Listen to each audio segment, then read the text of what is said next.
আমি ধরিব যোগিনী রে, আমি মোরাবো মাথার কে আমি ধরিব যোগিনী। বাবা তুই মস্তক মুন্ডন করে যোগিনী সাজবি? বলে হ্যাঁ, আমি মাথা ন্যাড়া করে দেবো, ন্যাড়া হয়ে আমি যোগিনী সেজে সারা বৃন্দাবনে ঘুরে বেড়াবো। বাহ, মানলাম। তা তোর ওই যে বাড়িতে তমাল গাছটা আছে, ওই তমাল গাছটাও তো কালো, কি করবি? ওই তমাল গাছটা, ওই তমাল গাছটা আমি সোনা দিয়ে মুড়িয়ে দেবো। বাপরে, এত সোনার দাম! তুই রাজার মেয়ে, তা তুই পারবি পারবি। তো। আমরা তো আর পারবো না, তুই রাজার হ্যাঁ। মেয়ে, তুই সোনা তুই দিয়ে পারবি। বাড়াতে পারবি। বেশ, তা মস্তক মুন্ডন করে তুই যোগিনী সাজবি, তারপর ওই সোনা দিয়ে তমাল গাছ মুড়বি। বেশ, তাহলে কৃষ্ণ দেখলে কি করবি? বলে দেখতে তো দে আগে, তারপর দেখাচ্ছি কি করবি। এবার বধূ এসে দাঁড়িয়েছে কুঞ্জের ভিতরে। ও বধূ, বাহ, আজকে সকালবেলা তুমি এসেছো, সারা রাত্রি তোমার জন্য অপেক্ষা করে এই সকালবেলা তুমি এসেছো। ভালো হইল আরে বধূ আইলা সকালে, আইলা সকালে, প্রভাত কালে দেখিলাম মুখ, আমার দিন যাবে ভালো। বধূকে প্রভাত কালে দেখিলাম মুখ, বধূ আমার দিন যাবে ভালে। তোমার চাঁদ মানে মুখটা একটু দেখা, তা তোমার আমার আমচুরের মতো মুখটা আমার চামচুর হয়ে গেছে কেন? কত সুন্দর নীল পদ্মের মতো মুখ, সেটা কেমন ঝামাটে এত শুকনো হলে হবে? হ্যাঁ, তোমার ওই নীল পদ্মের মতো মুখটা আমার ঝামাটে কালো হয়ে গেছে কেন? নীলোৎপল শ্রীমুখ মণ্ডল, নীলোৎপল ত্রিমুখ মণ্ডল, নীলোৎপল শ্রীমুখ মণ্ডল, নীলোৎপল শ্রীমুখ মণ্ডল, ঝামর কাহে ভেল, নীলোৎপল ত্রিমুখ মণ্ডল, ভাবর কাগে গেল। এইবার রাধারানী শুরু করেছেন প্রশ্ন করতে। সাবধান, মানটা কেন হচ্ছে এবার আস্তে আস্তে বুঝে না। এবার কৃষ্ণকে পরীক্ষা করতে আরম্ভ করেছেন রাধারানী প্রশ্ন করে, যে আচ্ছা তোমার ওই পরাজয় স্বীকার করতেই হবে। কি প্রশ্ন? বলে তোমার গায়ে অমন নখের দাগ এলো কোথা থেকে, আর তোমার সারা গায়ে ওরকম কাজল এলো কোথা থেকে? তুমি কি কাজল পড়ো? তোমার তোমার বুকে এমন নখের দাগ এলো কোথা থেকে? নখনের ঘাত ক্ষত বক্ষসে দেবল কোন নারী, নখরের ঘাতে কত খুশি দেওয়াল কোন নারী। পাশ থেকে অন্যান্য সখীরা এসে রাধারানীকে বলছে, ও রাধে, এ তো যেমন তেমন নখের দাগ নয় রে, আমাদের মনে হচ্ছে এ নিশ্চয়ই কোনো নারীর নখের দাগ, নিশ্চয়ই কোনো নারীর নখের দাগ। হ্যাঁ হ্যাঁ তাই হবে। নিশ্চয়ই অন্য কোনো নারীর সঙ্গে ছিল, ওই জন্য সকালবেলা এসেছে তোর কাছে আজকে মিথ্যে কথা বলছো।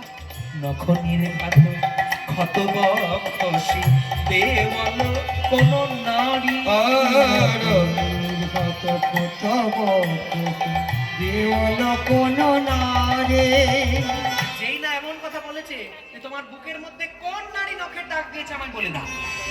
আর কি বলা যায় নামটা? আর মিথ্যে কথা বলতে পারছেন না শ্যাম সুন্দর। এবার উত্তর প্রতি উত্তর দিতে, উত্তর প্রতি উত্তর দিতে, উত্তর প্রতি উত্তর দিতে, উত্তর প্রতি উত্তর দিতে, পরাজিত শশী শেখরে, পরাজিত শশী শেখরে।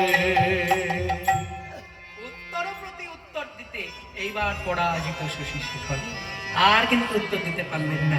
আর যেই না কৃষ্ণ মনে মনে চিন্তা করছেন যে এতক্ষণ আমি মিথ্যে কথা বলে বিষয়টা অন্যদিকে ঘোরানোর চেষ্টা করেছি, আর মিথ্যে কথা বলতে পারবো না, এবার এবার আমাকে অন্য পদ্ধতি অবলম্বন করতে হবে। এই কথা যখন মনে ভাবতে আরম্ভ করেছেন, ঠিক সেই সময় হাটে হাঁড়িটা ভেঙে দেওয়ার জন্য সেই চন্দ্রামণির যে সখী কৃষ্ণের হাত টেনে ধরেছিল, সেই সখী এসে দাঁড়িয়েছে কুঞ্জের মাঝে। ও মাইরা, চন্দ্রামণি সখীর নাম কি বলেছিলাম? পদ্মাবতী। ওই পদ্মাবতী আজকে খোনা গলায় ওই উল্টো পায়ে হেঁটে হেঁটে আজকে ওই রাধারানী কুঞ্জে এসেছে। আর রাধারানী কুঞ্জে এসে বলছে, এ রাধে, এ রাধে। বলে ও শ্যাম, শ্যাম আছো নাকি গো? বলে ও শ্যাম, আবার চোখ টিপছে। চোখ টিপছো কেন? চুপ কর না, আসতে কথা বল। আসতেই তো বলছি, আস্তে বলো, আস্তে। আসতেই তো বলছি। বলছি আছো? দেখে আস্তে কথা বলে। কি হয়েছে, কি তাড়াতাড়ি বলো। কালকে যে আমাদের চন্দ্রাবলীর কুঞ্জে সারা রাত্রি ছিলে, এই, চন্দ্রাবলীর পায়ে নুপুর পড়ালে। আবার চুপ চুপ চুপ, আবার কি?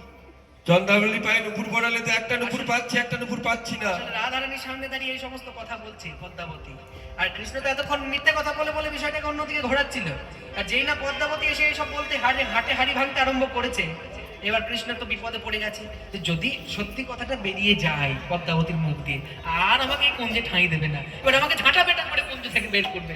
এই পদ্মা চুপ করো, চুপ করো, চুপ আবার কি? চুপ করো। চুপ কেন?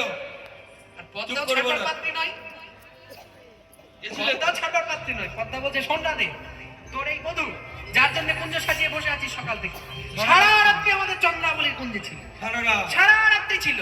হ্যাঁ, আর কি করেছে জানিস? ওই চন্দ্রার পায়ে নুপুর পরিয়েছে, চন্দ্রার পায়ে হালতা পরিয়েছে, চন্দ্রার ঠোঁটে লিপস্টিক লাগিয়েছে। তবে জানিস তো, তোর বধূর স্বভাব তো ভালো নয়। ভালো না? না। আর আমি তোমার মুখ দেখতে চাই না, আর আমি তোমার মুখ দেখতে চাই না। ফিরে যাও, ফিরে যাও তুমি। আর যেই না রাধারানী ফিরিয়ে দিচ্ছেন গোবিন্দকে, সঙ্গে সঙ্গে গোবিন্দ রাধারানীর কাছে এসে বলছে, রাধে তুমি যদি আমায় ফিরিয়ে দাও, এই পদ্মাবতীর কথা শুনে তুমি আমাকে কি ফিরিয়ে দেবে? রাধে ফিরে যাও শ্যাম সুন্দর, তোমার মুখ আর আমি দেখতে চাই না, দূর হয়ে যাও তুমি আমার কুঞ্জ থেকে। রাধে জয় রাজপুত্রী। গোবিন্দ এসে রাধারানীর কাছে বলছে, রাধে জয় রাজপুত্রী, মম জীবন দহিতে।